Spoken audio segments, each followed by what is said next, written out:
Good afternoon, colleagues. I call this meeting to order.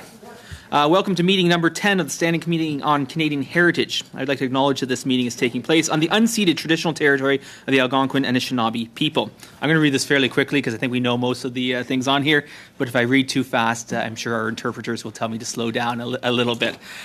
Pursuant to the motion adopted by the committee on Monday, January 31st, 2022, the committee is meeting on the study of the Status of the Artist Act and its impact on improving basic working conditions for artists. Today's meeting is taking place in a hybrid format pursuant to the House Order of November 25, 2021. Members are attending in person in the room and remotely using the Zoom application. The proceedings will be made available via the House of Commons website. Given the ongoing pandemic situation and in light of the recommendations from health authorities, as well as the directive of the Board of Internal Economy on Tuesday, October 19, 2021, to remain healthy and safe, all those attending the meeting in person are to maintain a 2-meter physical distancing, must wear a non-medical mask when circulating in the room, and highly recommended that the mask be worn at all times, including when seated. Must use hand sanitizer in the room.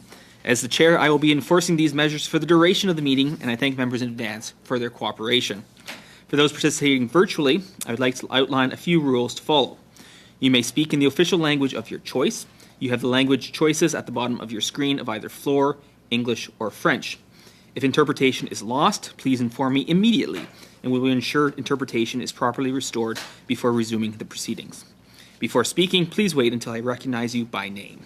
When speaking, please speak slowly and clearly. When you're not speaking, your mic should be on mute. A reminder that all members should be addressed, or all comments by members should be addressed through the chair. So we have a number of witnesses with us this morning. We will start off with 5-minute opening statements by each of our witnesses.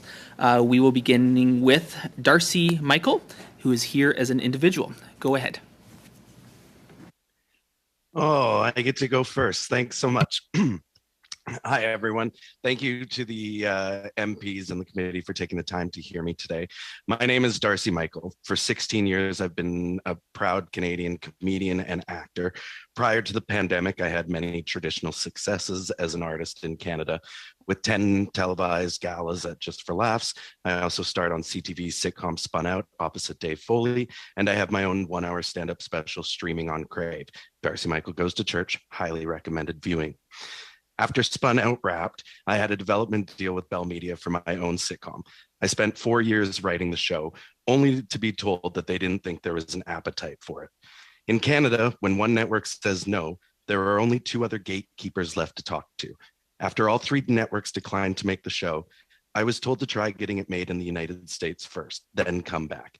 Something we love to do with artists in this country is to send them elsewhere to find success first so we can lay claim to them later. But then COVID hit. Filming and stand-up industries rightfully shut down. Some of you might not be aware of this, but for some reason that no one has ever been able to explain to me, comedy is not a recognized art form in Canada. As comedy is not recognized as an art form, unlike musicians, actors, dancers, writers, comedians are not eligible for grants in Canada, which meant the pandemic left no options to help me or my family. So I pivoted. I decided to take the concept of my sitcom to digital platforms like TikTok and Instagram, partially to entertain myself during those early dark days of the pandemic, but also because I wanted to prove the concept of the show, not in hopes of the networks changing their minds, but because I'm bitter and I wanted to prove them wrong. And I did. Fast forward to today, 18 months after first joining TikTok, across all social media platforms, I have 3 million followers. Our TikTok channel alone averages 40 to 60 million views a month. For the first time in my career, I'm reaching Canadian households that I could have only dreamed about before. Not only that, I own 100% of my content. I'm 100% in creative control, and I keep 100% of my profits. With platforms like YouTube, TikTok, Instagram, artists can be in control of their creations, their content, and their businesses. Of course, networks and record labels are crying foul because they no longer can take advantage of the starving artist. Being a content creator online has single-handedly been the best decision I've ever made. Listen, I can sit here and wax poetic about my creative successes all day long. I'm a big fan of myself. I'm very good. But let's talk business. Before pivoting to being a digital creator, I was making ends meet as an artist. but just barely. I was lucky my husband had a good corporate job and our daughter was able to get student loans for university. However, today, because of our success online, my husband now works with me full time and our daughter's student loans are completely paid off. Not only has our success benefited us financially, but by me working directly with Canadian brands across our social media platforms, we can show that in just the last 12 months, we've helped put over $500,000 in sales back into the Canadian economy. That's from one channel on TikTok.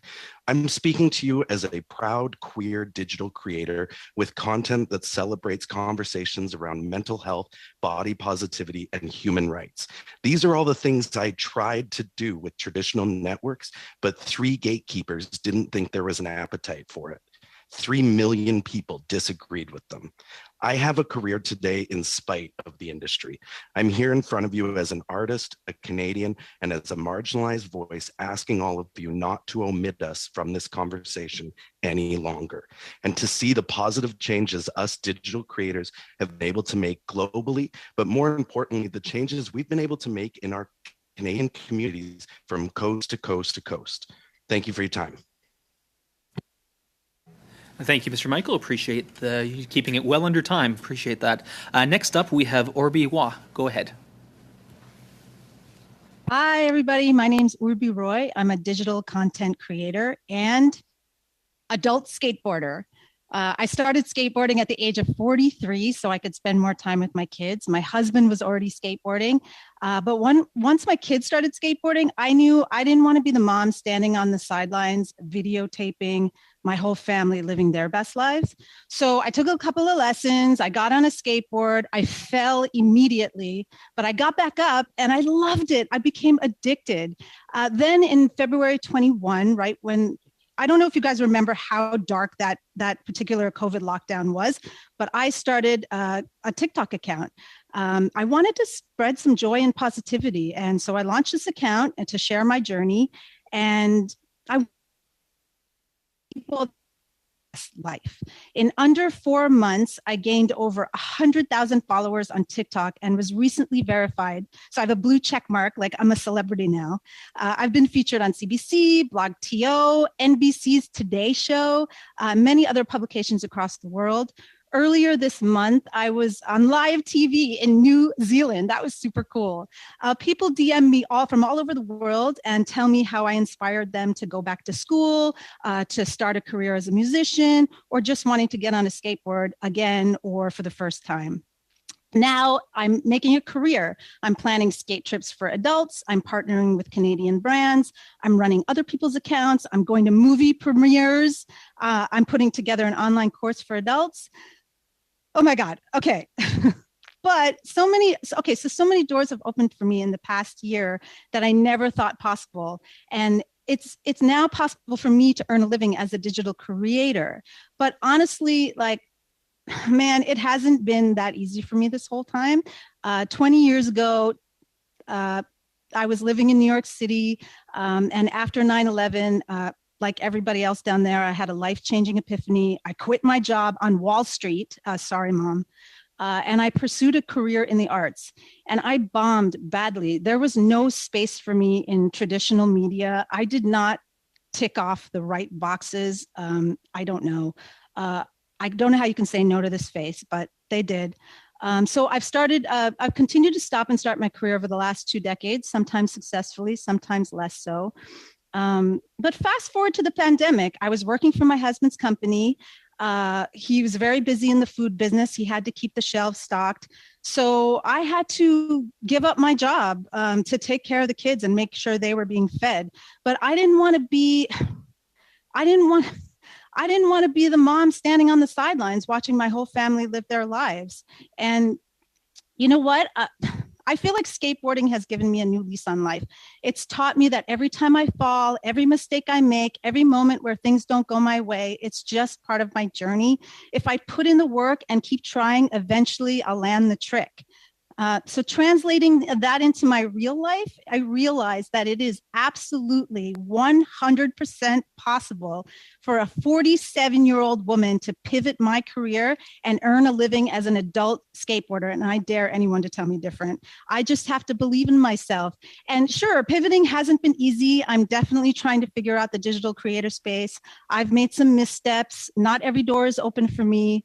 I sent my media kit to over 30 agencies in Canada, and they all shut their door on me because, again, I don't fit the right check boxes. But listen, I'm a creative person. That's the very core of who I am, and I don't need anyone's help. It's being a digital creator has allowed me to stay authentic, own my own story, and find an audience without having to tick off somebody else's boxes. I can finally make a living as an artist. The global digital creator gig economy is booming, and you don't have to stand on the sidelines if you put in the work and believe in yourself, because it's never too late to live your best life. Thank you. Thank you, Ms. Roy, and I apologize for using the French pronunciation of your last name, but thank you for joining us. And I guess I might have a future as an adult skateboarder someday as well. But going on to our next set of witnesses, the Alliance of Canadian Cinema, Television and Radio Artists, ACTRA. We have Keith Gordy and Lisa Blanchette, and I'm not sure who's taking the lead on speaking, but I will open the floor. Go ahead, Mr. Gordy. Thank you. Thank you to the chair, the vice chairs, committee members, and staff. I'm Keith Martin Gordy. I'm an actor and national vice president of ACTRA.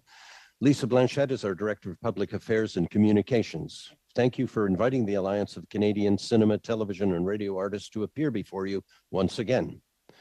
On behalf of ACTRA's 28,000 members who perform in English language recorded media productions across Canada, we are pleased to share our perspective on how the status of the Artist Act could be embraced to improve the working conditions of professional artists.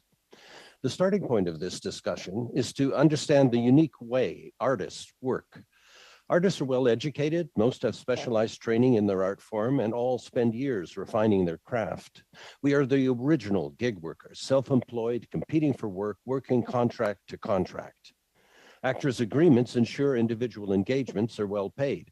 And while some members have long-term contracts, the majority work intermittently.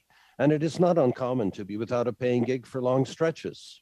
Overall, the median annual income of Canadian actors, musicians, and other performers is roughly 50% lower than other workers. Like other artists' organizations, ACTRA benefits from the collective bargaining rights established by the Act. But the Act's real potential to improve the lives of Canadian artists is found in building on its core principles, which acknowledge, 1, the important role professional artists play in our society and economy, 2, the unique way in which artists work, and 3, the need to improve the professional and socioeconomic interests of artists. We urge the committee to consider the following 3 measures that would significantly benefit professional artists and strengthen our capacity to contribute to Canada. The first and most significant measure would be to introduce a tax incentive. If the first $15,000 of annual income earned from professional artistic activity were free from federal income taxes, this would combine with the basic personal amount to create a powerful incentive for creativity. The definitions necessary for such a provision are in the Income Tax Act and existing regulations. The provision would be straightforward to implement and administer. The Act already contains special rules for other groups because they earn income and work in atypical ways. The income tax system should also respond to the work reality of professional artists. Our proposed tax incentive would apply equally to all professional artists, regardless of discipline or career stage, and provide the greatest relative benefit to those with the lowest incomes, including those from Black, Indigenous, and other racialized communities, as well as young and emerging artists. Restoring tax fairness for Canadian artists through income averaging would be an excellent second measure. A key feature of an artist's work pattern is their income fluctuates from year to year, in some cases substantially. Our tax system assumes a traditional employment model where earnings are stable. A performer may spend years developing their skills, attending master classes, auditioning, acting in small parts, and working with their agent to market themselves before they land a principal role in a feature film. They will be well paid for that role, but it's compensation for all the time and energy they spent in the previous years. And when the film is released, it may be several more years before they land their next big role. A 2011 ACTRA study found that when a taxpayer earned the same amount each year for 4 years, they would pay roughly 3 to 16% less in income tax than would an artist whose total income was the same, but fluctuated year to year over the same 4-year period. ACTRA urges the committee to recommend the return of Canada's 4-year income averaging system to ensure fairness for Canadian artists. As a third measure, we recommend addressing the gaps in the pandemic starkly revealed in our employment insurance program. Government emergency income support measures highlighted how gig workers, including professional artists, fall outside Canada's social safety net. In fact, the current EI program is discriminatory. If a self-employed artist works at another job between gigs, they and their employer will pay into the program on the insurable hours. But if they are laid off from employment, they are ineligible to collect regular EI benefits. EI has special rules for others. In particular, self-employed fishers, hairdressers, and drivers qualify for regular benefits based on earnings rather than insurable hours. Surely, the same earning model could be adapted for artists. An EI program for a modern economy would allow self-employed workers to contribute to and collect EI despite the absence of a traditional employer-employee relationship. Artists are willing to pay into an insurance system provided they can receive benefits when they need them. To conclude, the status of the Artist Act remains important to Canada's creators. It establishes a framework for improving the social and economic status of professional artists. We hope you will embrace this opportunity, and we look forward to your questions. Thank you, Mr. Gordy. Next up, we have l'Alliance québécoise des techniciens de l'image et du son. Et Monsieur Christian Lemay, vous... Mr. Christian Lemay, the floor is yours. Thank you, Mr. Chair. Good day, members of Parliament. My name is Christian Lemay. I'm president of the Quebec Alliance of Image and Sound Technicians, Branch 514 of IATSE, which is the International Alliance of Theatrical Stage Employees, Image Technicians, Artists, and Allied Trades of the United States, its territories, and Canada. Actis 514 IATSE represents 8,000 workers in the audiovisual industry in Quebec. We are incorporated under the Act respecting the Quebec Workers' Federation, or FTQ, its affiliates and their unions, of which we are an affiliate. We are the second largest IATSE chapter in Canada, the third largest in North America. I would like to point out that we have a collective agreement under the status of the Artist Act of Canada with the National Film Board, and we are currently renegotiating that. Helping workers improve their socioeconomic status is at the heart of our mission and values. The establishment of good labor relations principles in a law provided for this purpose by the Government of Canada is all the more important for us to succeed in our mission. Artists and all those who work in related occupations are living in a very precarious situation. It is important to underline that for the majority of them, there are difficulties that they frequently face because of their status as artists. I would be remiss if I did not discuss certain points. Let's begin with an overview of the issues. And as a subtext, I would start by mentioning the underfunding of audiovisual production. It is high time the federal government did something about this. Our industry relies heavily on tax credits.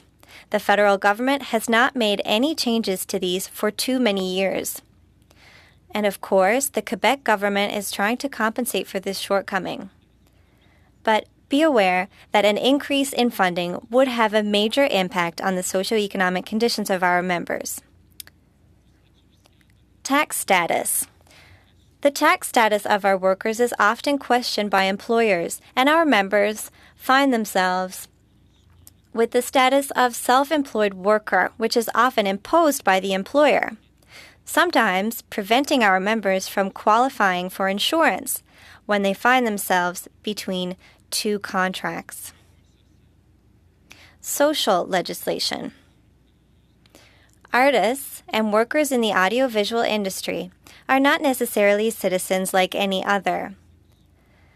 Because some of these policies are under provincial jurisdiction, industry workers lose some rights that other citizens may have. For example, they do not necessarily have the right to preventive withdrawal for pregnant women, parental leave, occupational health and safety, or protection against psychological and sexual harassment. In Quebec, in the context of the provincial review of the Status of the Artist Act that is currently taking place, these are all issues that we have raised as being important to our union members. The Canada Industrial Relations Board. Though I have not had to appear before this board, I think it is important that you examine the efficiency of the tribunal as it relates to the Status of the Artist Act. It is important for groups such as ours to ensure that tribunals are efficient so that the decisions of the Canada Industrial Relations Board are rendered in the shortest possible time. This concludes our presentation, and we hope we have captured your attention on some of these issues. In closing, I would like to thank you for your invitation, and I wish you all the best in your work. We look forward to the results. And lastly,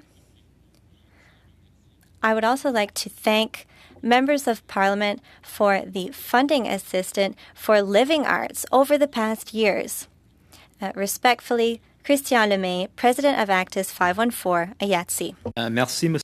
Thank you, Mr. Lemay. Next up, we have the Canadian Artists Representation, and that's represented by April Britsky and Carl Beveridge. The floor is yours.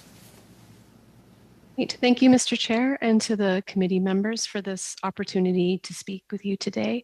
I'm April Britsky, and I'm the National Director of CARFAC, which is a membership association for professional visual artists. And we have a long history of advocating for artists' labor rights. And since we began in 1968, we've had guidelines for fees that artists should be paid for the exhibitions of their work. In 1999, we were certified by the Canadian Artists and Producers Professional Relations Tribunal to be the collective bargaining representative for visual and media artists in Canada, excluding Quebec, as recognized by the federal Status of the Artist legislation.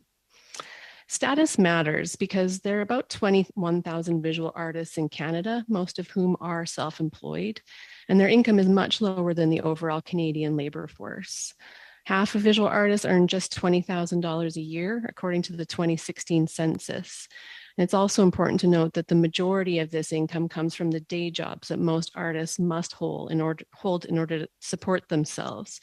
We certainly also agree with the recommendations that have been put forward by ACTRA and IATSE in this regard and many more.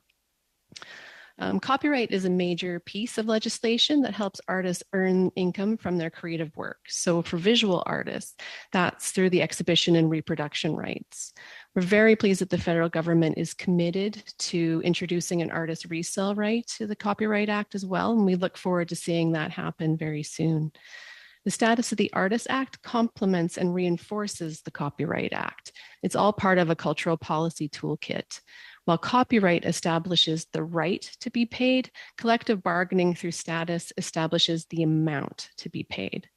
Without the Act, galleries and museums are not compelled to engage in collective bargaining. And this is unique. This unique law indirectly helps us establish standards for other types of institutions, both in Canada and abroad.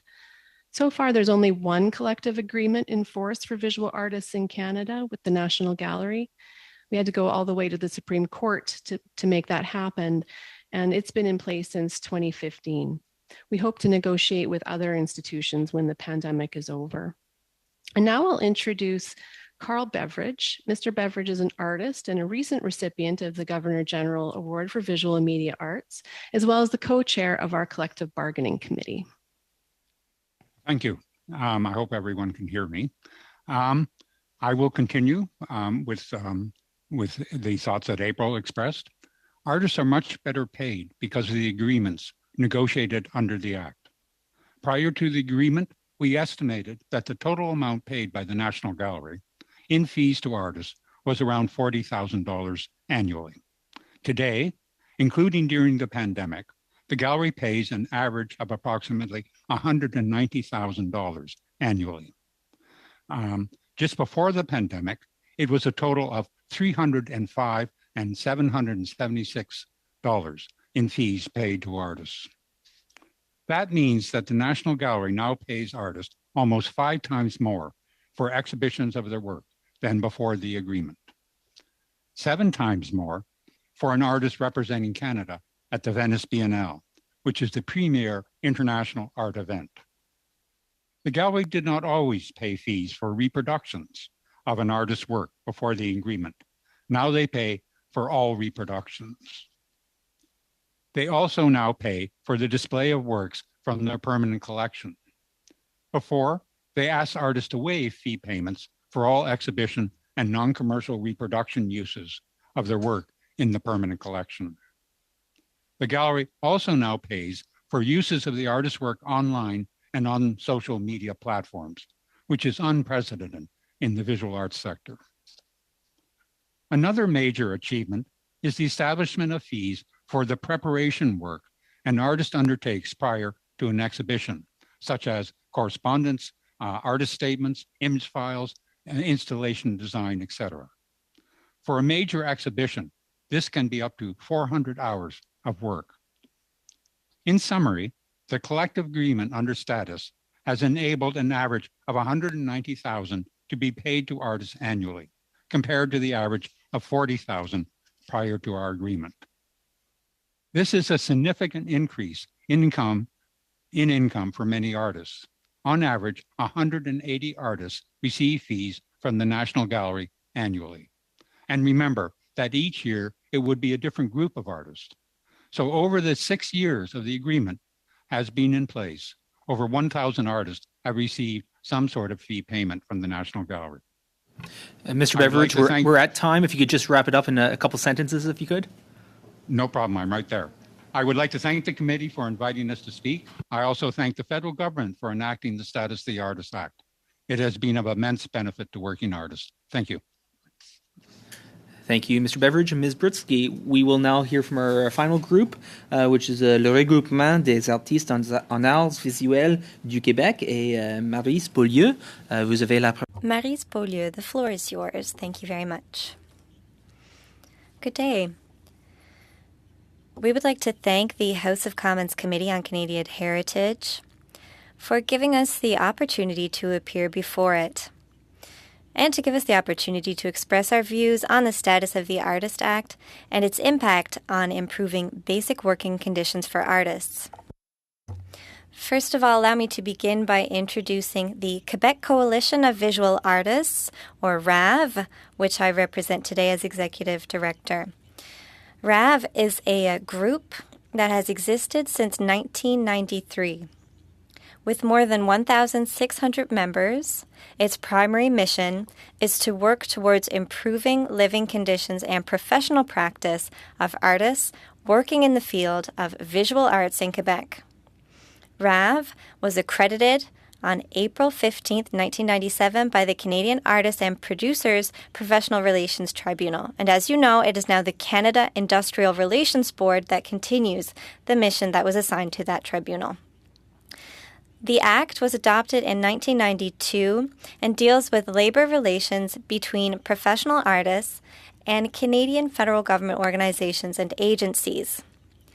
In Section 2 of the Act, it states, the Government of Canada recognizes A, the importance of the contribution artists make to the cultural, social, economic, and political enrichment of Canada. B, the importance to Canadian society of granting artists a status that reflects their prominent role in the development and flourishing of the country's artistic and cultural life and artists' contribution to the standard of living. C, the role of artists, in particular, to express the collective existence of Canadians in their diversity, as well as in their individual and collective aspirations.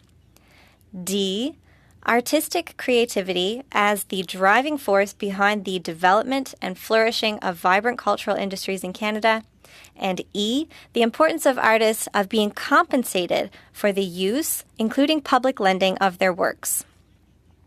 In addition, the Status of the Artist Act clearly states that the policy on the professional status of artists in Canada, which is implemented by the Minister of Canadian Heritage, is based on the right of associations representing artists to be legally recognized and to work for the professional and socioeconomic well-being of their members. The purpose of the Act is to establish and implement a system of labor relations between producers and artists. Under this Act, we have entered into a framework agreement with the National Gallery of Canada. A framework agreement, as defined in Section 5 of the Act, is a written agreement between a producer and an association of artists containing provisions related to the basic terms and conditions for the provision of artists' services and related matters. It is of the utmost importance to reiterate that the institution of a collective bargaining regime, as provided for by the Status of the Artist Act, is absolutely vital to improving the conditions in which artists operate. The importance of the Copyright Act cannot be overlooked here, and we would like to remind you that the establishment of resale rights is one of the commitments made to visual artists. We could not end this presentation without mentioning how fundamental the establishment of a collective bargaining regime, as provided for in the Status of the Artist Act, is for visual artists. It cannot be the sole and definitive answer to improving artists' living conditions, but the Act is one of the milestones that allow us to think about the situation of artists so that they can aspire to living conditions that reflect the great value artists bring to Canadian society. Needless to say, the purpose of creating a collective bargaining system is to reestablish a balance between the parties when it comes to negotiating with producers. The objective of the Act, which affirm the importance of artists to Canadian society, are a commitment to those we have celebrated during this pandemic. The text and essence of the Status of the Artist Act, by affirming the values of fairness in the artist-producer relationship, express the framework within which artists must operate. Thank you very much for having invited us to speak on this law today. Merci beaucoup, Madame. Thank you very much, Ms. Beaulieu. Our first round of questions. The first round is 6 minutes per questioner, and that time includes both the questions and the responses from our witnesses. The first round is the Conservative round, and that goes to Rachel Harder. Thomas.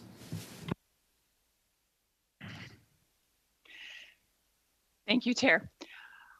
Sure. I just wanted to direct this question to, I'm going to direct this question to Orby to begin with.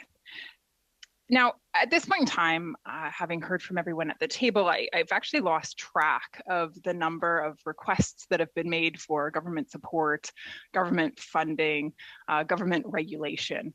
And what I find interesting, though, is that your story and Darcy's story are very different. You're actually telling a story of self-made success. You're telling a story about hard work, innovation, creativity, pivoting, working through difficult circumstances. You're telling a story about overcoming the obstacles put in your place or in front of you, and in particular, the gatekeepers that would try to keep you out of traditional spaces for artists. So my question to you is this. Orby, I'm hoping that you can help answer this question. And that is, Bill C-11 is on the table, and this is going to potentially have a big impact on you and your ability to use the virtual platforms that you currently do, namely TikTok, in the same capacity that you do now. So under Bill C-11, you are potentially Point of order, Mr. Chair. Yes, This Mr. is Biddle. a study on a completely different piece of legislation. I don't understand the relevance of C-11 to the Status of the Artist Act. Thank you, Mr. Biddle. I think we do provide a fair bit of leeway. Obviously, if the witness doesn't feel comfortable answering the question, that's completely up to them, and they are not forced to. But if we can see the relevance between status of the artist and the question at hand, I think we would certainly allow that. So I'll turn it back to Ms. Thomas to finish up her question. Thank you. Every artist has the right to be compensated according to the Act.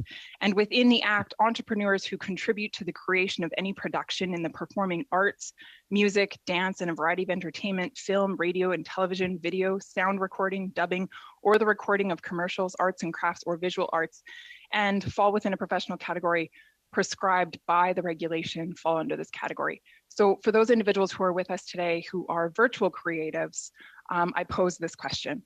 Bill C-11 will have an impact on your ability to make an income.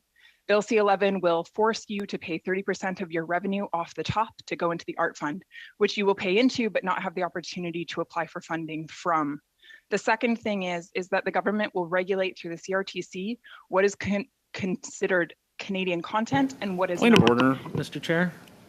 Yes, Mr. Biddle. I appreciate the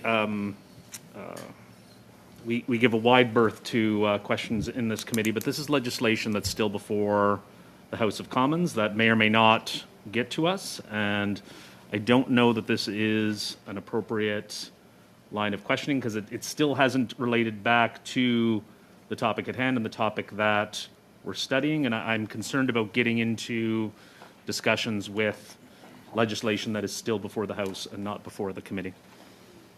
Thank you, Mr. Biddle. And Mr. Uppel, on the same point? Yeah, just on the same point of order, Mr. Chair, we had other witnesses talk about potential tax changes, which may or may not be in the upcoming budget, but we're still going to discuss those, which will affect their ability to make a living. So I think this is an important opportunity to discuss these issues. Thank you, Mr. Uppel. Thank you, Mr. Biddle. I will allow Ms. Thomas to continue with her question. She was actually quoting from the Act, I believe, in posing her question, and we will allow it. Reminder that the subject at hand is the status of the Artist Act, which is a very broad piece of legislation. So I will turn the floor back over to Ms. Thomas. In addition to the tax then that would be applied to you, Canadian content will be defined, and the CRTC will determine whether or not your content gets defined as such and therefore either promoted or demoted within the virtual spaces you currently use. Now, of course, this is very concerning. I'm wondering if you, Ms. Orby, if you would be willing to just comment on this or offer your reflections with regard to C11. Sure. Thank you, MP Thomas, for your question. And I'm comfortable answering the question, but I'll answer by telling a story because I'm a storyteller. And okay, so picture back in the beginning of the pandemic, and there was locally, there was a big drive to make masks for the community.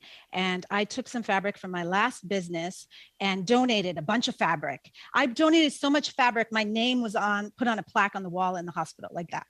And somebody, an artist, decided to do a small documentary about the story of mask making. And she took my fabric, because that fabric is gorgeous and it looks great on camera, and showed the lifespan of it.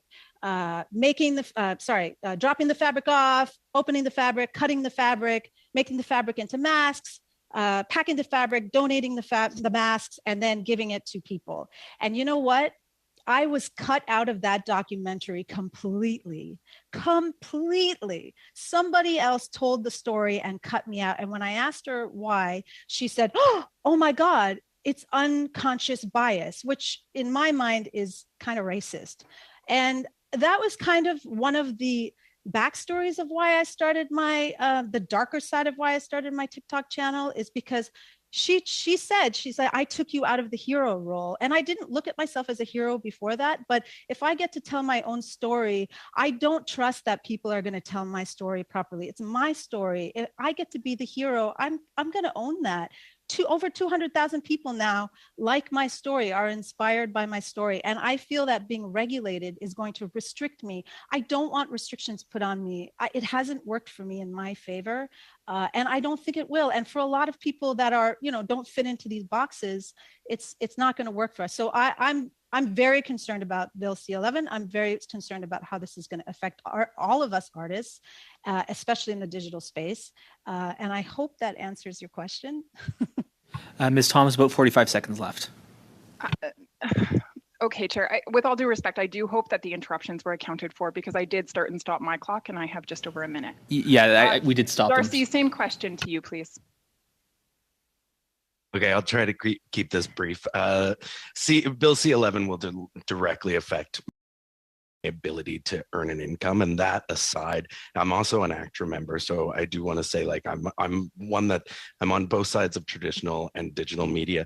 The sheer logistics of the CRTC trying to approve Canadian content to every video uploaded to social media is impossible. Across the country, there's thousands of videos uploaded every day. There's simply no way to approve this. You are creating a logistical nightmare without properly, with all due respect to the members, without properly understanding the industry that we're in.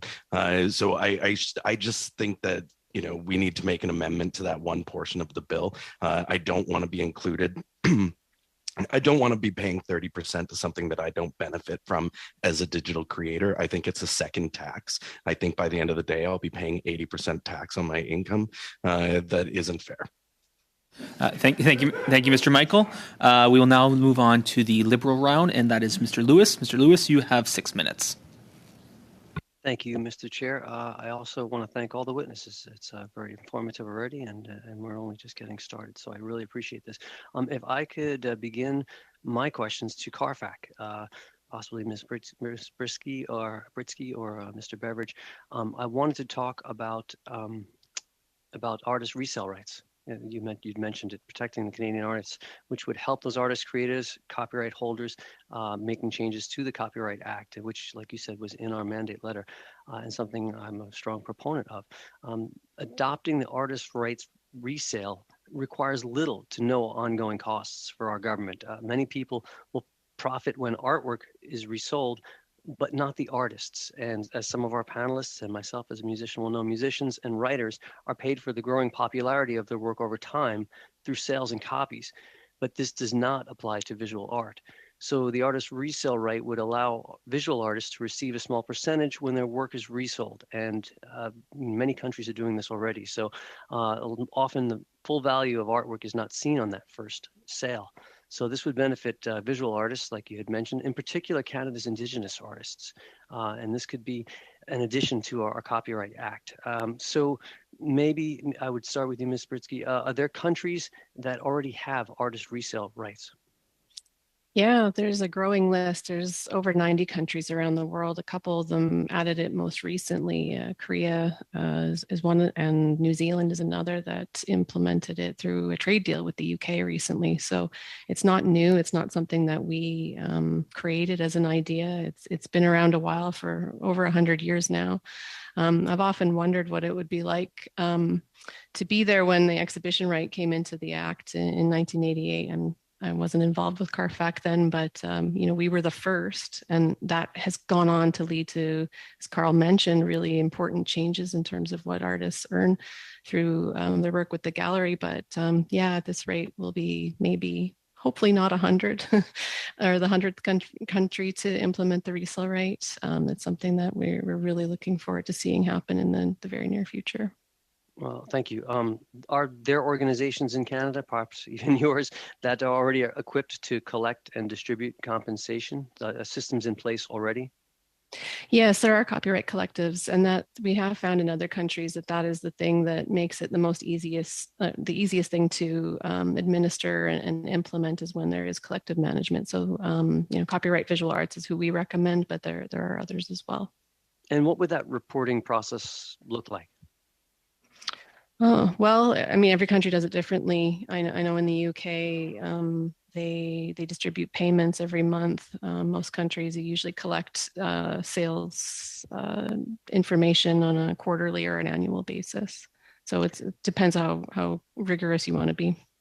Fair enough. And last question, as far as artist resale rights on my side would be, we're talking about threshold of sales, so this wouldn't apply at different areas. I think that you had maybe in your studies had recommended $1,000.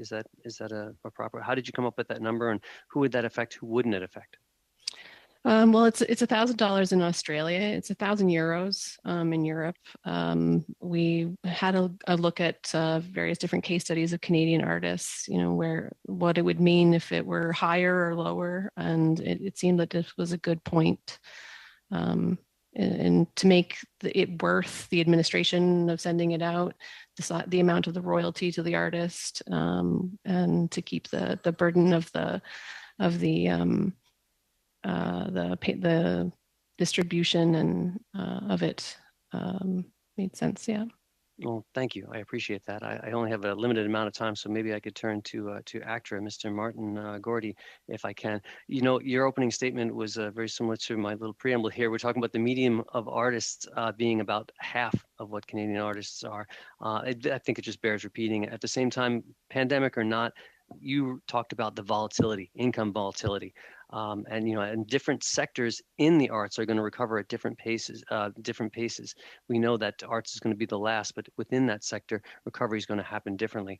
And many of us know on this meeting right here, in the arts, we're the first to lose our jobs during an economic downturn and the last to get it back during recovery. And you also mentioned about 65% of artists are self-employed. So is there a possibility you could say what lessons we can learn from some of the pandemic financial supports moving forward, some of the short-term solutions that we can use from the lessons of the past 2 years, and some of the long-term solutions? Well, I know for a fact from many members I've spoken to that when the pandemic hit and on the 13th of March and the business just stopped, not only was their work as performing artists vanished, but their side gigs vanished because a lot of them work in restaurants, for example. So it revealed a huge gap in the social network in Canada for these workers. So I think it's important to find a way to have EI available to gig workers. It's absolutely critical. And the supports that the government provided through CERB and other things made the difference between people actually facing homelessness if it wasn't there. So I think that's a really important thing to take a look at. And there is a way to do it. And we're willing to pay. We'll definitely pay into it if we can receive the benefit when we're in a tight corner. And we want to work. I mean, we love the work. And this is what we're built to do. Thank you, Mr. Gordy and Mr. Lewis. Thank you for your time. That's it for that round. We will now move on to the le round pour le Bloc québécois. The round for the Bloc québécois. Mr. Champoux, you have the floor for 6 minutes. Thank you, Mr. Chair. You're doing a great job. Congratulations. And thank you to our guests today. Those people who are with us virtually to speak to us about a topic that is often raised by associations and representatives of artists and people who work in the cultural sector, who we've heard from in many studies. The Status of the Artist Act has its own version in different provinces, in Ontario, Saskatchewan, and Quebec, also in New Brunswick. And I had the opportunity to speak with the Professional New Brunswick Artists Association, and they told me about how important such a law is. But there also is a federal Status of the Artist Act, and I think it could have a lot more teeth and perhaps be amended. So for my first question, I'd like to speak to Mr. Lemay from Actis. Mr. Lemay, some time ago, as part of the proposed reform on the Quebec Status of the Artist Act, you tabled a document last February, I believe it was. Yes, it was. And signatories to collective agreements have certain rights, and you talked about the consequences that could have. Can you tell me about what happens when people go around collective agreements? Answer. Thank you very much for the question. That does have a very serious impact on our members' socioeconomic situation. As you know, collectively, we work for our members to ensure that they have contributions to collective insurance. For example, that they have RRSPs or the equivalent, and we have technicians who are members of our group. And just like any other Canadian citizen, they would also like to retire in the best possible conditions. Unfortunately, certain producers use subcontracting, and that has an impact.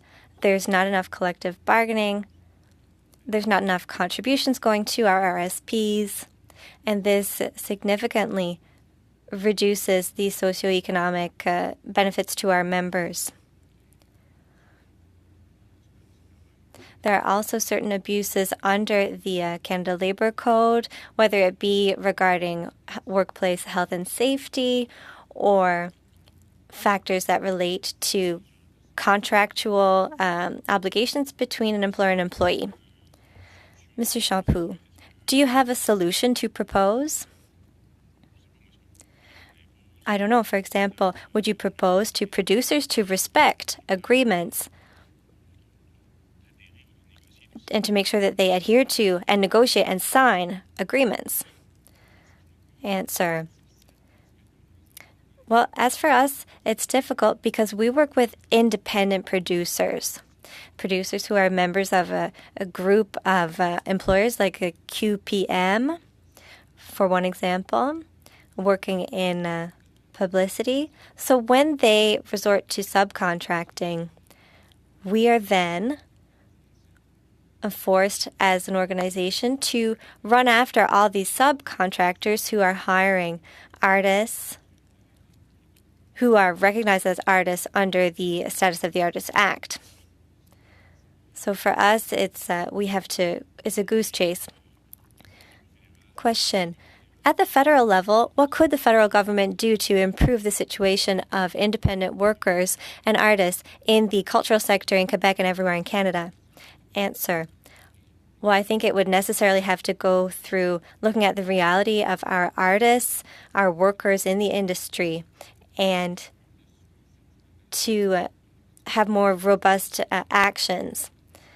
In Quebec, one thing that was raised was the obligation of all employers to have collective contracts for artists and for technicians related to funding.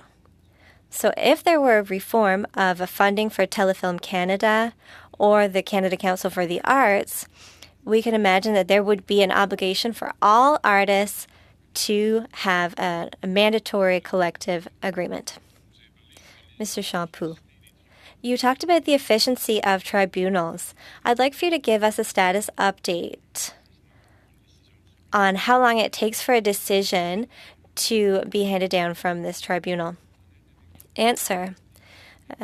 I'll be honest with you, I don't have a specific example at the federal level, but this is a recommendation that we brought to the attention of members of the committee to make it clear that if this were the case, turnaround times should be shorter.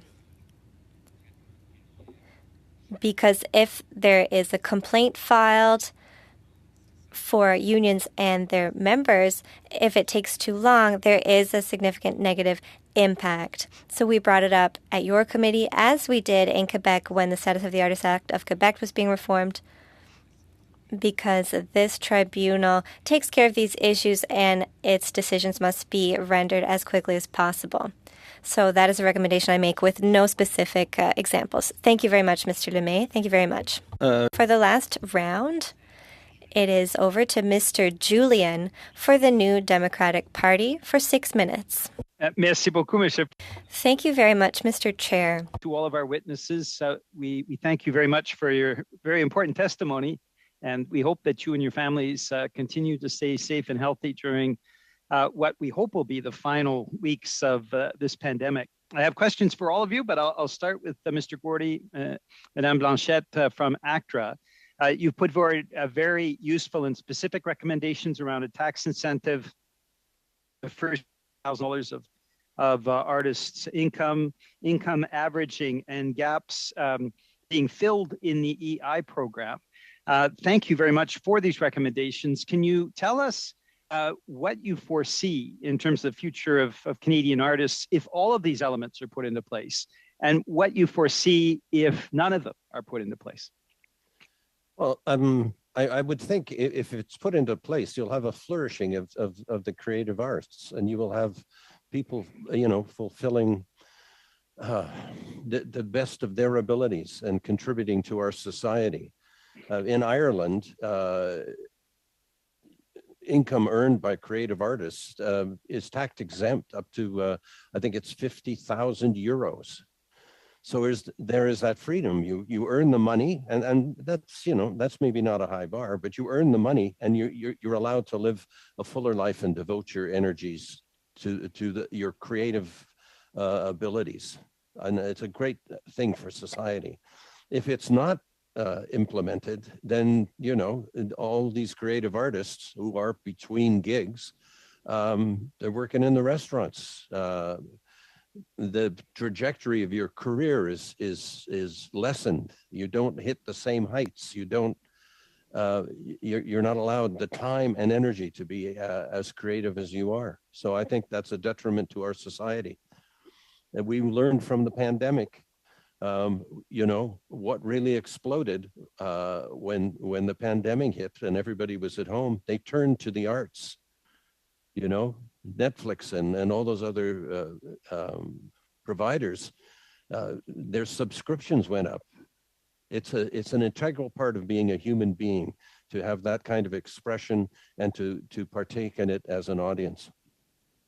And thank you so much. And of course, you're right to say, if none of them are implemented, we continue to miss out on all of the creativity that is generated from our artists, and making it very difficult for them to focus on their art full time.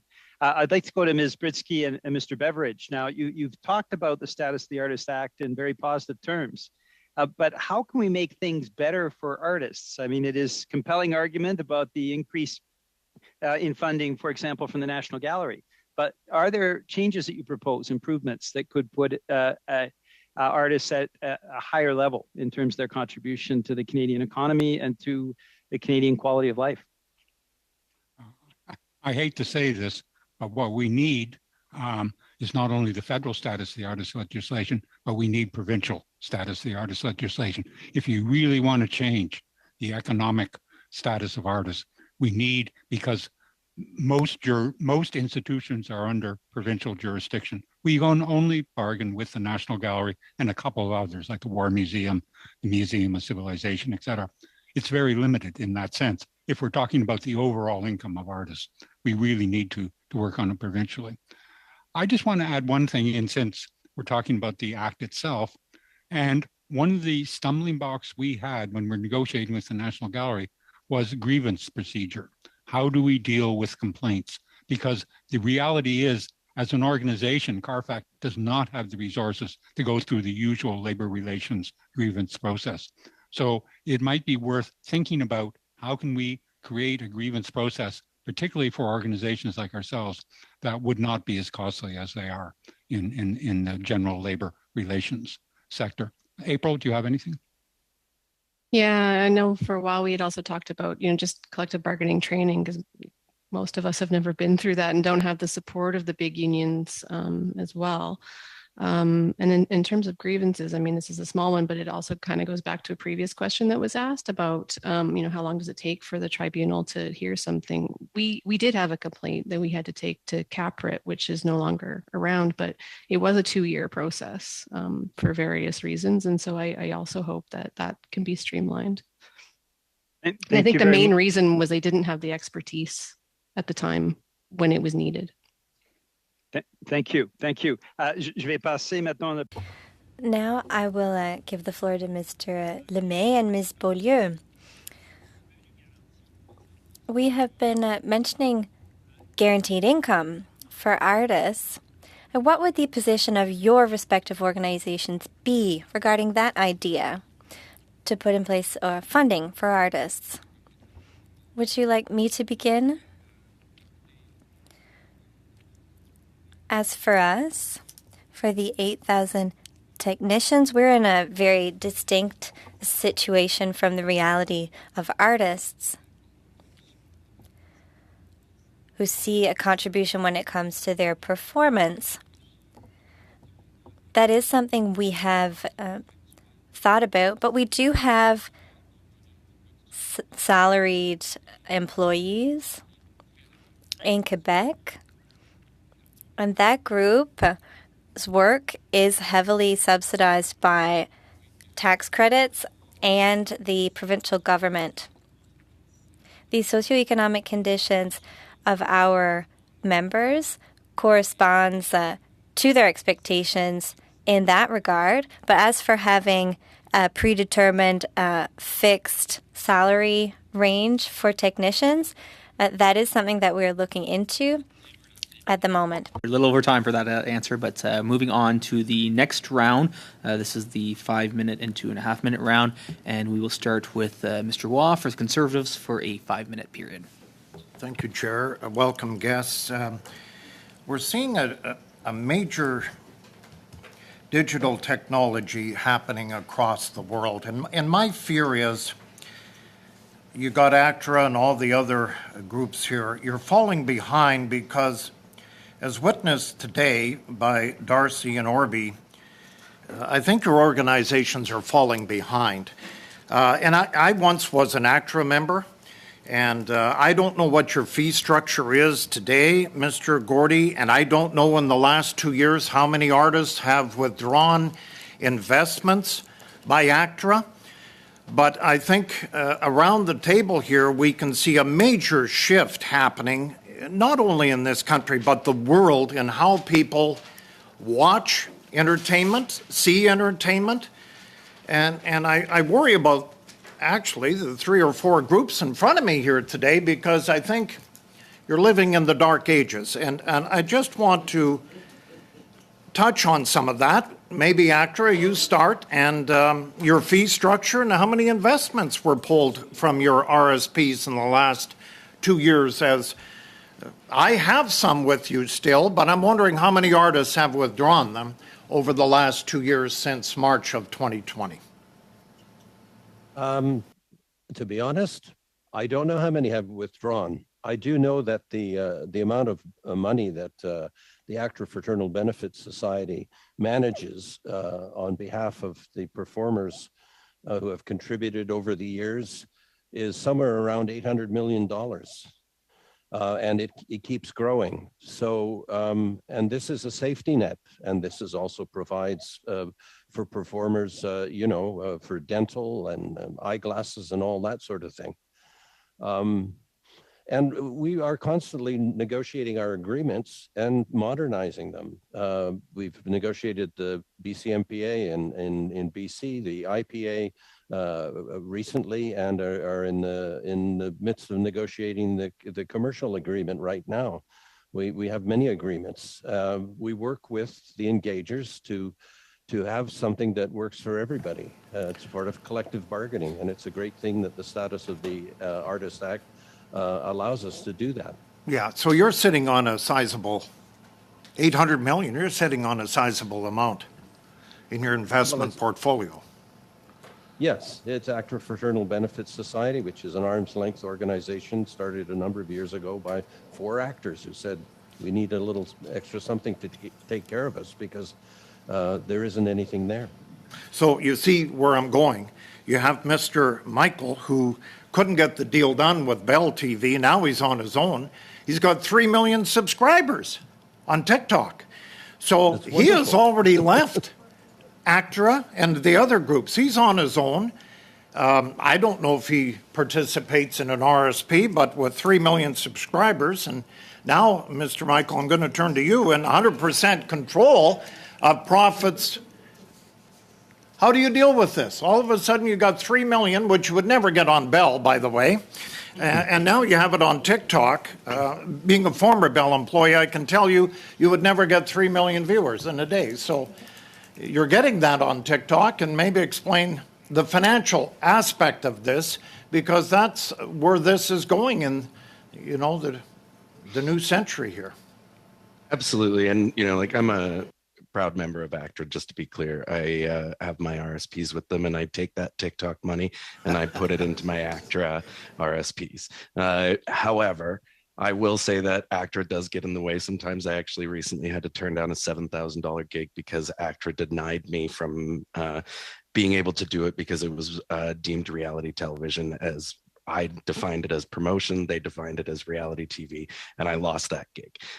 So there are times where I want to scream about ACTRA. However, what I will say is, like being in control of my creative content, the irony is that if Bell Media came to me to make the TV show, I would turn them down because they can't afford me anymore.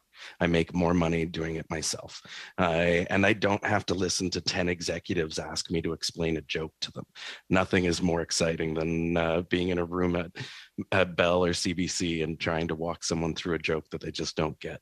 However, I just think that it's important that, I agree with a lot of what this act is, but I do believe that it needs to be renamed the status of some artists, because you aren't including everybody. And I really want to drive that home. Comedy, the fact that a comedian is not recognized as an art form in this country is absurd. Look at who we export. Look at the Mike Myers, look at the Dave Foleys, look at the Jim Carreys, look at the success of Canadian comedy around the world. And they had to leave because there was nothing for them at home to help them become the artist. I had to leave my I do have to interrupt you there, Mr. Michael, and move on to the next round, but you might get a chance to finish that thought. On to Mr. Coteau. You have 5 minutes, sir. Yeah. Well, I guess I can just, Michael, you can continue. Michael, you can continue. Mr. Michael, sorry. Darcy, Michael, you can continue your final thought if you'd like. Just go ahead. Yeah, sorry. Oh, there's something weird going on with the sound there. Are we good? Okay, we're good. I just wanted to say, I think that, yes, you're including a lot of artists, but you're not including all of them. And if you're going to pass a status act like this, you have to do your research and understand that digital creation is it's a part of the future. It's already happening now, but network television is what newspapers were 15 years ago. It's a dying thing. People are choosing how to get their entertainment in a new way. And part of that is the laws and the legislations have to change with that, including things like ACTRA. We need to be including members that we haven't considered before. Thank you so much. I was looking over some of the demographics here from 2016, a survey, and you start to look at the numbers. It's the artists, the profile of artists, a very educated a very educated group of people. A lot of self-employment. I think it says 52% are self-employed compared to 12% of the Canadian workers overall. But then when you start to look at the actual, income levels, it's they're so low. Dancer at 15,000, singers, actors 17 to 18,000, almost 60% lower than the Canadian average. So there's some big challenges, I think, out there for the sector. When we go forward as a federal government doing this study, looking at all the different possibilities, I guess I just wanted to ask the question to April Britsky and Carl. I guess Carl and April, if you've got if you have an answer to this question around when it comes to provincial and federal jurisdiction Carl, you spoke a little bit about the difference in jurisdictions. You thought that there was more provincial jurisdictions when it comes to looking for solutions. Can you, either of you, just explain where you see the role as the federal government when it comes to looking for ways to find solutions versus the provincial governments? Okay, very quickly. Most of the exhibiting institutions are under provincial jurisdiction. That would be institutions like the Art Gallery of Ontario, the Vancouver Art Gallery, the Montreal Museum of Fine Arts, etc. It also includes all the artist-run centers, all the university galleries. Pretty well most of the public galleries are under provincial jurisdiction. As I said earlier, basically the main one we have federally is the National Gallery. So in that sense, the bulk of where we would be able to negotiate income is on the provincial level. April, do you have anything? Yeah, and some provinces do have provincial status errors legislation, but none, or perhaps one, only includes collective bargaining. So they're able to do other things, but it doesn't have the teeth that this one has. And it would be really great to have something very comparable at the provincial level. Yeah. And when you're out there, oh, sorry, was there something else you wanted to say? No, I think collective bargaining, there are a number of avenues where artists can gain income, and collective bargaining is a major one. I just want to add that in there. Right, 100%. When it comes to, I noticed that when it comes to EI, I think there was some talk around just different benefits that artists can. A lot of them are self-employed and they would not qualify for some of these benefits out there. Can you talk about, from I'm sure many people in the sector. Can you talk about how the lack of those types of supports have impacted people, maybe prior to the pandemic and currently now? How not having those types of supports, how does it impact artists that you personally have known? Go ahead, April. Oh, well, as our friends at Actress said, you never know what kind of year you're going to have, right? So you may have a really great year, like, Mr. Michael or Ms. Roy are having, but you don't know what's going to happen in a year or 2 or 10 from now. So the lack of having a social safety net that is designed for self-employed artists and gig workers really can put people in very precarious positions. And certainly when CERB came in, there were the bar for eligibility for it was quite low. You had to earn $5,000, but still many people weren't able to meet that. And then the confusion over as to whether it was net or gross further left quite a few people out for some time.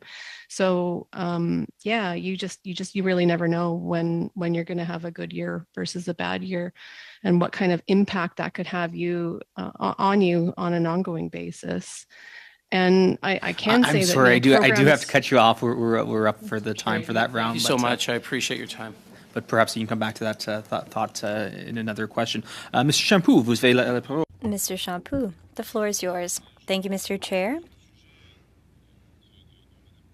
On the topic that Ms. Zabriskie just mentioned, I'd like to speak to Ms. Blanchette, perhaps. We haven't heard from you yet.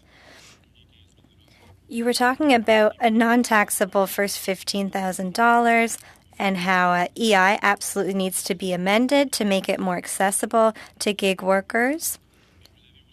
They really need it. You also talked about other issues. If I'm not mistaken, you were proposing to implement a 4-year average for income.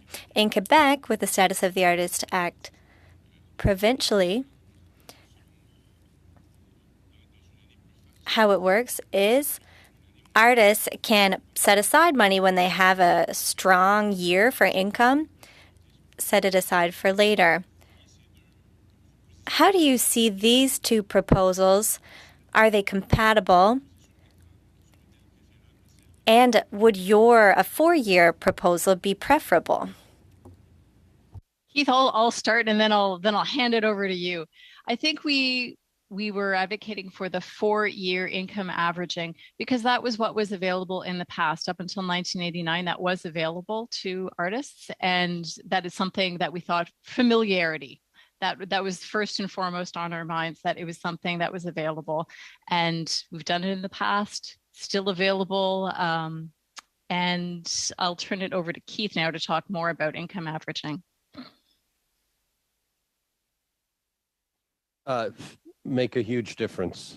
You know, if you get that gig in a film and suddenly you make $80,000, which is a good day for an actor. You're in a different tax bracket. You're paying a lot of taxes. The previous 3 years, if you were on, the average, you were making around $19,000 per annum. If you average that out over 4 years, then you're on a par with the rest of people in Canada who have a regular job. And I think that's a pretty straightforward proposal. I think it's easy to implement. We've had it before. We had it up to 1989. I think that's an easy fix there, and it certainly would be less discriminatory. Merci beaucoup. Thank you very much. Mr. Julian for 2.5 minutes. Merci beaucoup, Monsieur le Président. Thank you very much, Mr. Chair. I'll come back to Ms. Beaulieu on the matter of guaranteed income and employment insurance. Do you have anything to add on those topics? Answer.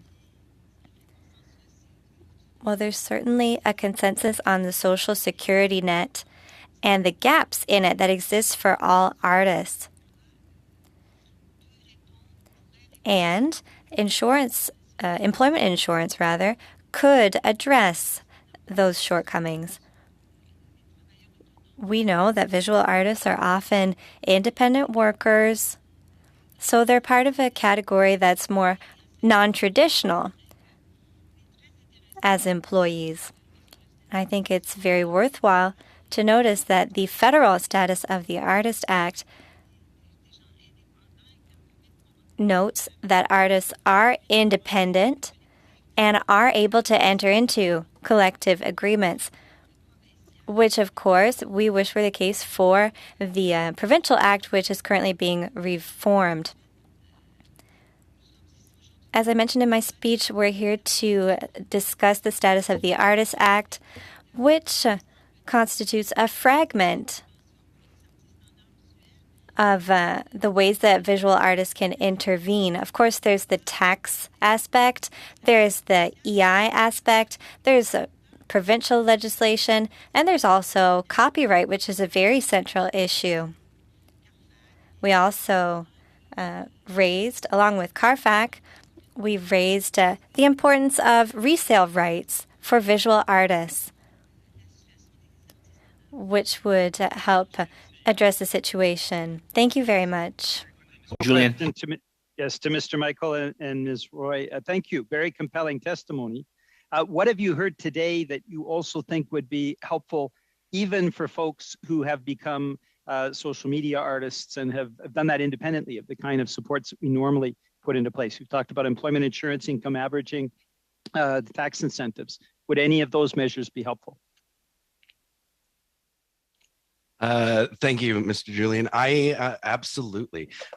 Speaking firsthand, when I booked my sitcom through CTV originally, the year prior to that, I had made $18,000, just like Mr. Godfrey said. And the next year, I made $120,000, and 50% of it went to taxes. So even if it was giving me a leg up, it was quickly taken away. So I believe that averaging the income is essential. I don't know if universal basic income's been talked about, but just throw that out there while I've got Thank you, Mr. Michael. Thank you, Mr. Julian. We will now go to Mr. Uppel for 5 minutes. Thank you. I'll start with Darcy. Just found it very interesting. You got a unique perspective in the sense of, you said that you were part of the traditional industry as well, and now as a digital content creator, and it's just so great to hear about the success that you've had. How did you harness the platform And what do you think is maybe different about your ability to do so than maybe other people that have tried, or do you see a lot of other people trying? Absolutely. I see it all the time. I see it with creators from coast to coast that weren't even in the industry of performing that have found, like Orby is an example.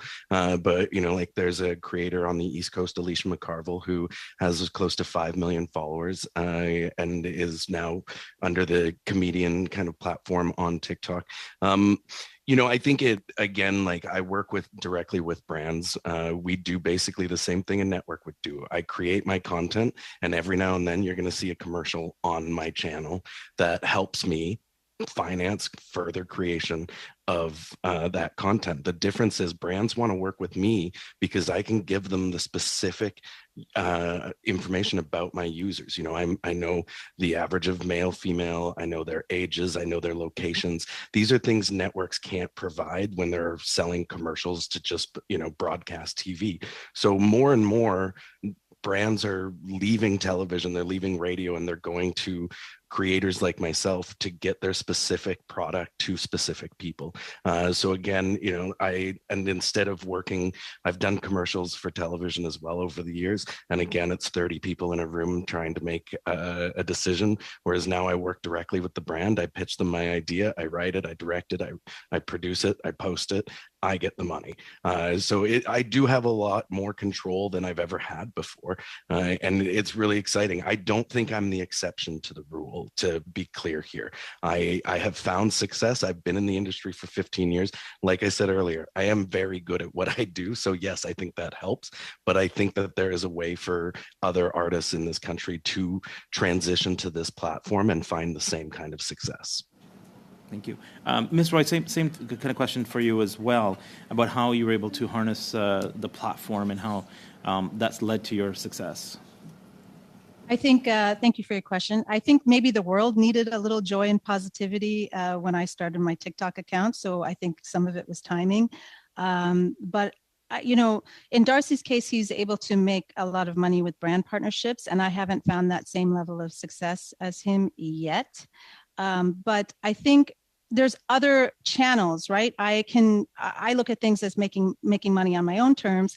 I can start making courses. A lot of people started doing online yoga or something. And so for me, I've started to get together a course. So online coursing, because course creation is expected to be a $325 billion industry in the next few years. So there's a lot of channels and spaces opening up. And I think that it's just a question of, kind of jockeying for position and getting in there. But there are so many opportunities to make money. The first one may not work out for me, right? So, but I guess it's the skateboarding mentality. Like I just fall, I get back up and try something else, right? Do you still have some time? I just want to jump back to Darcy for a minute. So you have these platforms that you've been able to become quite successful on it. Is there anything that the federal government should or should not be doing regarding these platforms? Absolutely. I don't think that we need to be approving what is Canadian content. Bottom line, I am a Canadian creating content in Canada. End of discussion. Of the 3 million followers that you have, how many of them are Canadian? How many what kind of international exposure are you getting? Because it's great to see Canadians get international exposure as well. Yeah, right now we have approximately 19% are Canadian on the following side. From the view side, just to explain the difference, people can choose to follow you or just wait for you to come up on your feed. We get about 40 million, 60 million views a month on the other side. And of those, about 10 to 15% are from Canadian users. So we're reaching a large amount. Again, we're reaching the amount that Bell and CBC wish they could get on television. And I'm saying that very humbly. As a Canadian, this is very difficult to brag about. I just want to be here and apologize for everything. But I do think it's important that we really understand that there's great reach here. And the second that we have to prove Canadian content is the second that industry dries up. Thank you, Mr. Ebel. That's it for time. Mr. Biddle for 5 minutes. Thank you so much, Mr. Chair. Good to see you in the chair. Great meeting so far. I'd like to continue on with Mr. Michael, and I guess I'd like to understand a bit of the business model a bit better. TikTok's different than YouTube. Am I correct that TikTok doesn't pay you a nickel for the millions of views and ads that are driven to their platform? Is that correct? You're correct in that, yes. In Canada, there is not a creator fund on TikTok. The only country that has creator fund, from my understanding, currently, and I don't know if there's plans to change that, but that's in the States. Dealing with or speaking to my creators in America, it's not the greatest scale of payment that they get from those views. But the difference is that, like YouTube plays videos, like I have a YouTube channel, and when you're watching my content, the ads pop up midstream, so you have to watch the video to continue with it. Whereas TikTok just advertises in general. However, they don't take any of the income that I make working with brands directly. So when a brand approaches my management and pitches an idea for me and my husband to, promote their product, 100% of that income is mine. Does that clarify your question? Yes, thank you so much. I'll go back to what you said earlier in terms of C11. And you were concerned with the CRTC, and I'm sorry, I scribbled it down. If I got it wrong, please correct me. That you're worried about the CRTC overseeing every video uploaded. Is that what your concern is? Well, I think that the legislation is a little broad in its writing, from my understanding, and I believe that there is a little too much gray area for the control of the CRTC onto something like this. And at the end of the day, if the CRTC has any say over what is pushed in the algorithm versus what is user generated, I believe it's stifling creativity. I believe it's stifling free speech. User-generated content exists because it works. It's popular because it works. Much like all the politicians here are a result of user-generated votes, user-generated content, the cream rises to the crop because of that. So if I were to tell you that C11 does not regulate the uploading of videos, does not allow the CRTC to engage in that practice, does that alleviate your concerns? No, it doesn't. I guess I'll be specific then. Could you point to me the section that you are concerned with? Since it's pretty clear to me, and what's the section that exists for you that doesn't have that level of clarity that requires requires more clarity on your part? I don't believe that the CRTC should be involved in social media. I believe that the networks are trying their best to have a control over an industry that is, taking viewership away from them. I just pointed out that if the legislation doesn't allow for the regulation of the uploading of your videos, how does that not alleviate your concerns? Because I genuinely don't believe that is the perhaps. But you then can't point me to the point in the legislation that is the issue. Mr. Chair, point of order. Yeah, I'm feeling point of order. Little point of order. We'll just pause for a second. Ms. Thomas. My apologies, Mr. Michael. Mr. Biddle is actually harassing the witness at this point in time. The witness has answered this question 4 times over. And if Mr. Biddle has a problem with the answer that he's receiving, then perhaps he should take the opportunity to follow up offline. But right now, this conduct is totally inappropriate. He is berating Mr. Michael. It is wrong. Thank you, Ms. Thomas. And Mr. Biddle, you do have the floor, and we will all endeavor to be nice people. Carry on, Mr. Biddle. I guess I'm just asking the question. I guess give the floor back to you in terms of the specific sections that you're concerned with. If you can help me out, because I want us to be there to help digital creators, and if you can point me to the section, that would be illuminating. That is your concern. Absolutely, I'll get back to you on that. Can I say something? I don't have the specific section. but maybe I can just explain a little bit more. So the algorithm on TikTok, it pushes content out to users. So if you're a user and you watch 10 videos, those are chosen by TikTok according to a certain algorithm. But what happens is if you start to regulate this and push Canadian, CanCon content, 40% of that content has to be Canadian content registered. So now I and Darcy have to fight for those other 6 slots.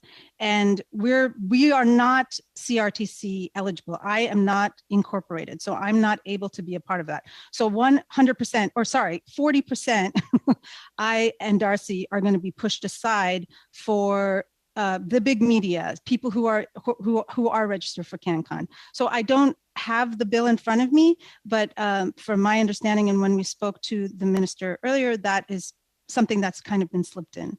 So that would be how it would be affected. The algorithm. Thank you. We will have to move on to the next round, and this will be a very quick lightning round because we do have to end early for committee business. So we will go Ms. Thomas, Mr. Housefather, Mr. Shampoo, and Mr. Julian very quickly. Ms. Thomas, you have the first round. Thank you, Chair. Sure. Mr. Michael, just to come back to you because our time got cut short. So I am fascinated by your story. I'm inspired by your story because what I hear in this committee meeting is I hear and I see the juxtaposition between a victim mentality and the mentality of a victor. And you chose to overcome obstacles. You chose to overcome the challenges of the pandemic. You chose to not allow the 3 gatekeepers, as you called them, hold you back, but rather you took an opportunity that was in front of you and you seized the day.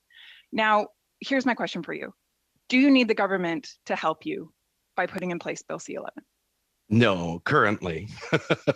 Check back with me in 6 months. But as it stands right now, no. I think that there are parts of the digital creation that shouldn't be legislated at this time until it's understood properly. Okay, thank you. Ms. Roy, I would ask you the same question. You obviously have shown to do the same. You've been incredibly victorious in the midst of a very difficult time. You've raised your viewers during the last 18 months, I believe, is really when you've shaped this following for yourself. Tell me, do you need government support? Do you need government help? Do you want to see legislation put in place that is somehow going to do that? I'm going to piggyback off of what Darcy said and say that I just enough in digital space, and I don't think that people, I do believe that people are trying to help artists, but I don't think that there's an understanding enough of what digital content creators are doing, and I think that will probably help is just understand first, and then maybe then there's something that we can do. But right now, I say no. I'm doing just fine, and I think most digital creators are doing fine. And as it stands now, a very hearty no. Please don't, include me. Ms. Roy, do you feel that the government has listened to digital first creators in their drafting of Bill C-11? Well, I believe that. I did have a chance to speak to the Minister of Heritage, and it was a great opportunity to speak. I'm not sure if they really understood. There's a lot of nuance here, and I think that maybe we just need to have more opportunity, maybe a seat at the table, just so that people understand what we're doing a little bit more. It's such a new technology. I get it, but so far, no, I don't feel that I've been heard.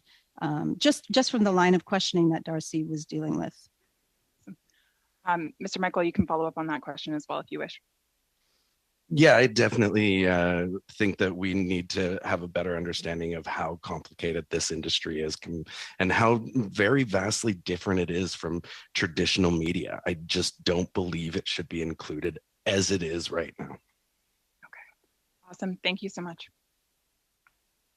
Thank you, Ms. Thomas. Mr. Housefather for 5 minutes. Thank you very much, Mr. Chair, and I concur that you're doing an excellent job at this meeting, and that we should all be nice. Comme député du Québec, j'avais... As an MP for Quebec, I have a few questions for Actis. Because I know we have the matter of the federal law, but we also have a group of artists, and in general, governance is at the provincial level. So I would just like clarification on something. Cultural workers recognized under the Quebec Status of the Artist Act, such as actors, technicians, for example, are they excluded from the Workplace Health and Safety Act, from the Wage Fairness Act, and from the other benefits that you mentioned, such as parental leave? I'm led to believe in your speech that the answer is yes. Could you explain? Answer. Excellent question. The Workplace Health and Safety Act does apply to all workplaces. In general, I would say that it's not all social benefits that apply. And we raised this during our consultation with the Quebec government. For example, when it comes to the right of preventive withdrawal for pregnant women, if this worker is between two gigs, since there is no tether to an employer, that preventive right for maternity does not apply.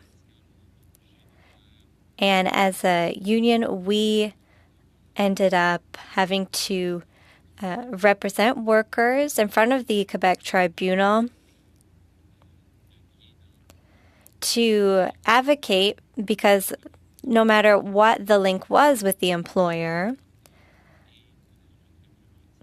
that to argue that the preventive withdrawal and parental leave benefits should apply.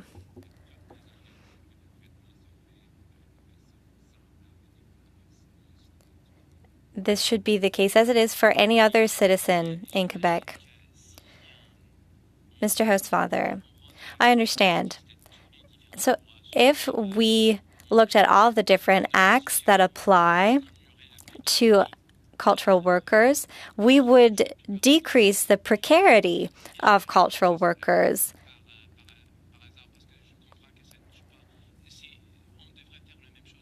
So I understand that this is what we should also be doing at the federal level. Is that right? You are asking that at the federal level, all of these laws apply to cultural workers. Answer, yes, I fully agree with you. There should not be a double standard of any kind in Canadian society. It is worthwhile to better treat artists and those working in related occupations. In our environment and at our union, we are still debating on these matters. OK. Une autre question. One more question, please. I also have a question about, is it true that the Status of the Artist Act considers that digital platforms are different from films and television, and that there are worse working conditions for technicians because the digital environment is considered a distinctive environment? Answer, the Provincial Act does not mention that, but the definition of a producer is very well defined.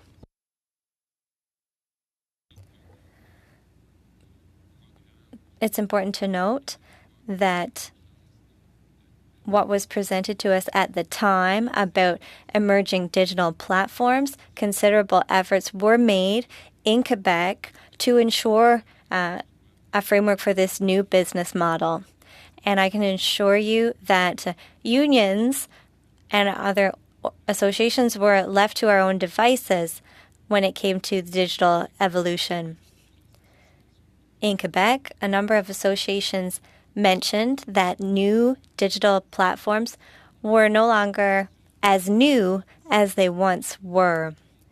And this type of production will certainly be addressed in our future presentations. Thank you. Monsieur Champoux pour 2 minutes. Mr. Champoux for 2.5 minutes. Thank you, Mr. Chair. Earlier, when I was discussing with our friends from ACTRA, I found the discussion very interesting, but we didn't have enough time to get into it.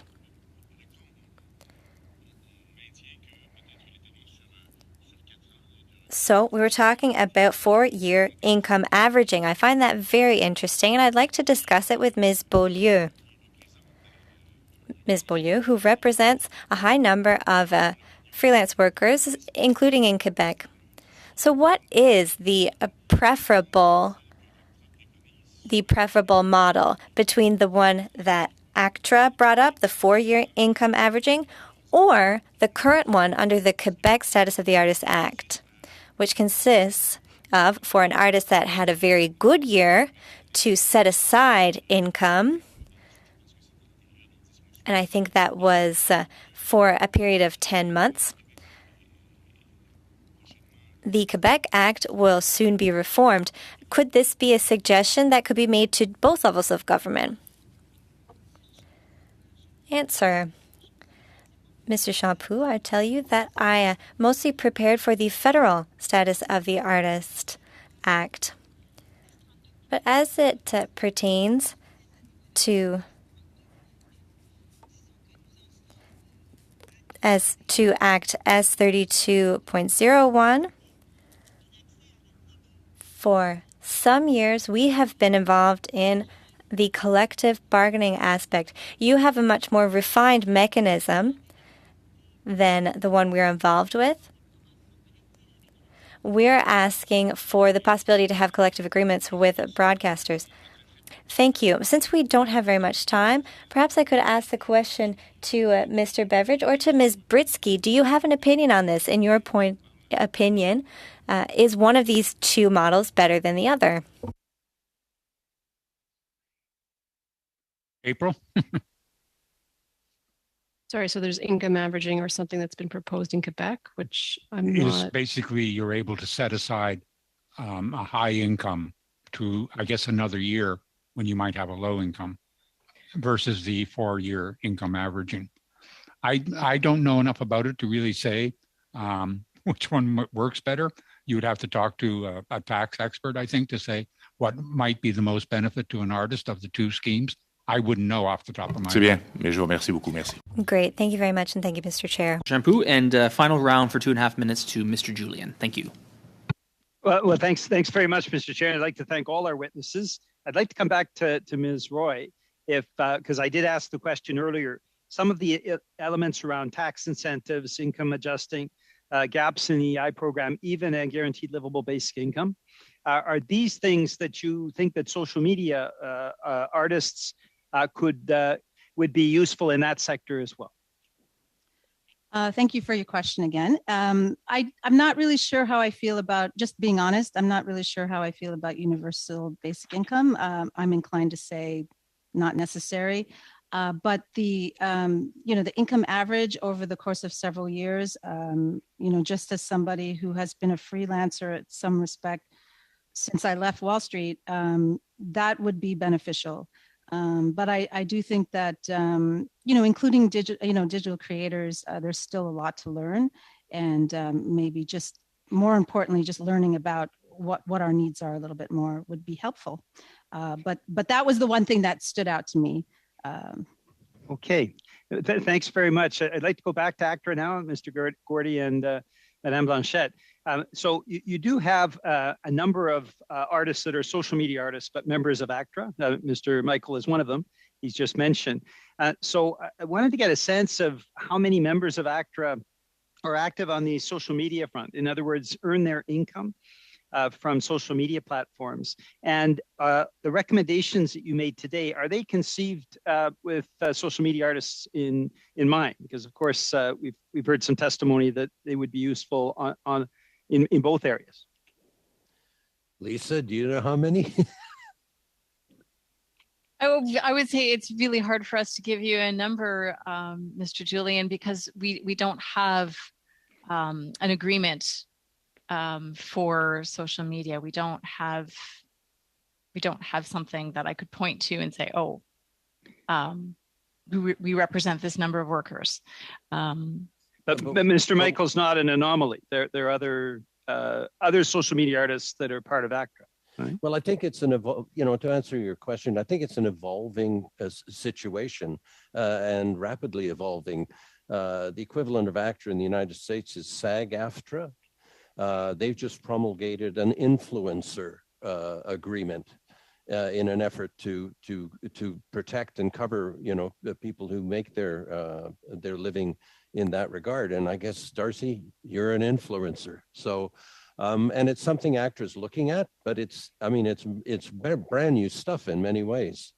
But I think there's room in ACTRA for influence. We do have to leave it there, Mr. Gordy and Mr. Julian. Thank you for that round. I want to thank all of our witnesses today for a wonderful discussion. Thank you for your time and your expertise to this study. We'll now release you from your duties and you can carry on with the rest of your days. But thank you for your time. The committee members, if you could stay on the line, we will do a very quick bit of committee business. We're not going to suspend. We're just going to go right through that and carry on. So thank you to our witnesses. Thank you so much. Thank you. Thank you.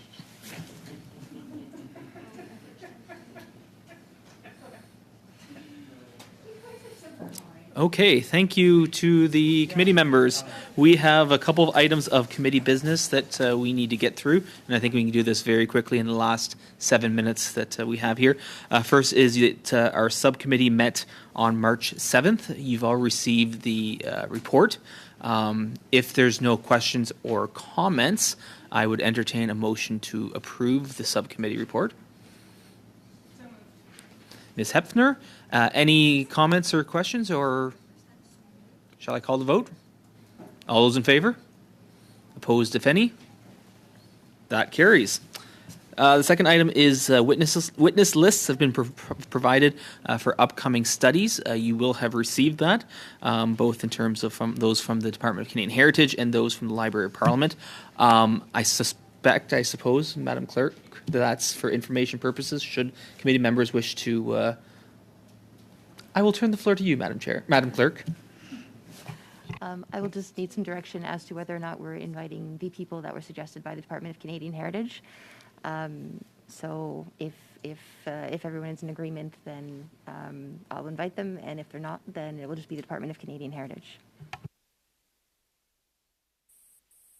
What is the will of the committee? What were the options? Sorry, Claire. No, it's really me. No one ever hears me. So the Department of Canadian Heritage made the request that 2 organizations would accompany them. I apologize, I have to pull up the email. I believe it's the Canada Council for the Arts and the CIRB. But the email was distributed. So the question is whether or not those groups would accompany the Department of Canadian Heritage in their testimony on March 30th for 1 hour, or whether the committee just wants to hear from the Department of Canadian Heritage by themselves. What's the will of the committee? I think there's a consensus that we'll invite the additional witnesses. And I guess the last one was there were tax experts proposed by the Library of Parliament. Is that the same scenario? That scenario, in the motion that was adopted by the committee, they referenced tax experts. There were no tax experts that were provided to me, or none designated as such. So the chair had requested that the Library of Parliament prepare a list of tax experts for the committee's perusal if there was anybody on the list they wish to invite. Otherwise, it's at the discretion of the committee, whether we continue with the list of witnesses that have been proposed, or whether we include some of the ones from the list that were proposed by the Library of Parliament analysts. And I would encourage you, if you do have any questions about the witnesses, to probably speak with the analyst who prepared it. Thank you. Any comments from the analyst? I believe the document is clear enough. One thing that I would like to point out, which is in the document as well, is that CARFAC and the Regroupement des Artistes en Art Visuel held last week a meeting on taxes for artists. But it was more about how to make your taxes. So they had specific guests from CRA and from Revenu Québec. We can invite the same people. It's not unclear whether they would be able to speak to the Status of the Artist Act precisely, but they might have other experts they can suggest at ARC or at CRA, and Revenu Québec. But it's there for you to decide whether you want to invite them or not. Thank you. Any comments from the committee? I have a quick question. Yes. From your perspective, what would be our benefit of listening to them? In this case, so this was prepared at the request of the chair because the motion mentions tax experts. So if you do want, and I believe Monsieur Champoux pourra parler de sa motion. I believe he could speak about his own motion. Well, actually, I think this proposal is interesting. However, we would have to make sure that these are experts who are used to working with artists. I know some are specialized and could be recommended to us, and some of them are included on your list. And perhaps they could also be recommended by artist associations. But yes, I think that this could be worthwhile and could fuel our study to the benefit of our artists. So, yes, madam.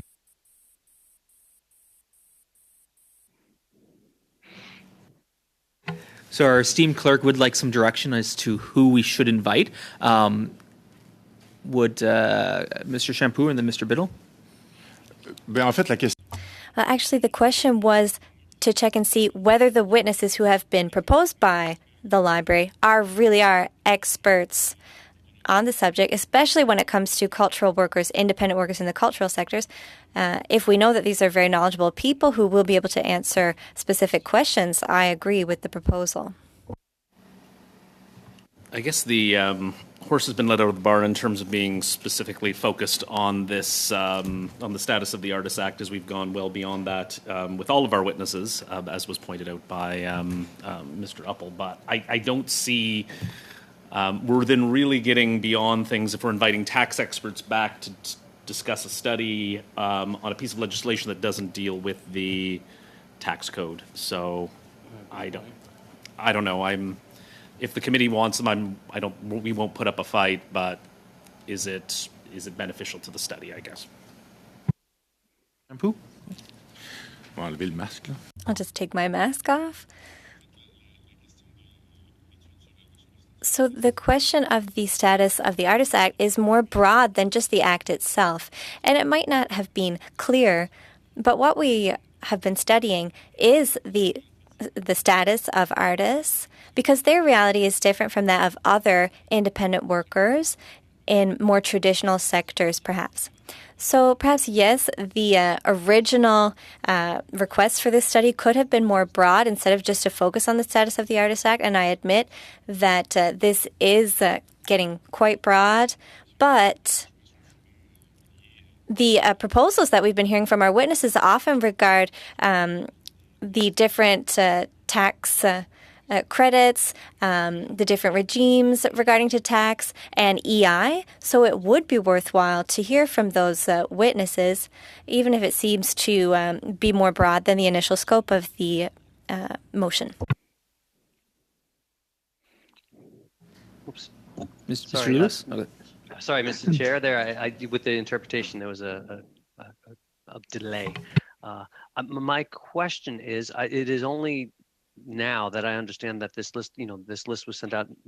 Today's testimonies has helped me understand what this list represents. Do we have to make a decision now? I know I want to give people as much time to get witnesses, but do we have to make this decision because the study itself seems to be moving a little bit away from the motion, and now that I understand where we're going, it would be a little easier for me to research these associations. So when are you suggesting we make these decisions? I will confirm with the clerk. Go ahead. Mr. Lewis, so of course it's the will of the committee, but the way I'm seeing the next two meetings unfold would be on the 30th of March and the 4th of April. So the decision does not have to be made today. It could be made at a later date. Again, the less time that we give witnesses, the less ideal it is to get them before the committee, but there is still a significant amount of time between the 30th of March and the 4th of April. So if the committee could come to a decision by perhaps the next meeting or shortly thereafter, depending on whether or not you would like to see the individuals on the 4th or whether you'd like to see them on the 30th, and just make that known whenever it's convenient to you, that would be very helpful to me, because I would need some direction as to whether or not you would like everyone on the list or a couple of people on a couple of organizations on the list in addition to other witnesses already on the witness list. So it's just however you would like that done. I'm happy to oblige as soon as I know what your will is. Mr. Uppel? So in discussion with, tax experts, we have a couple of proposals that came from the witnesses on type of tax proposals that can be put forward. I'm assuming tax experts could kind of maybe give advice on what might be best for artists. I think there may be some value there, but I'd be very interested to know if we have witnesses that can then, after that, say, okay, well, this is how much that's going to cost the government. So if there are tax proposals, I understand that, what might be best for the artist. But then ultimately, how much would that cost? And that's not going to be the tax expert. That's going to be someone else with a different expertise. So I think we need to see both sides of that. So to provide our clerk with some direction, what is the will of the committee? Yes, Mr. Waugh. Delay. We'll come back Wednesday, give her directions from there, and then we'll move on. Is that the will of the committee? Okay, we will come back on Wednesday with that. And if there's nothing further for the good of the committee, we are adjourned.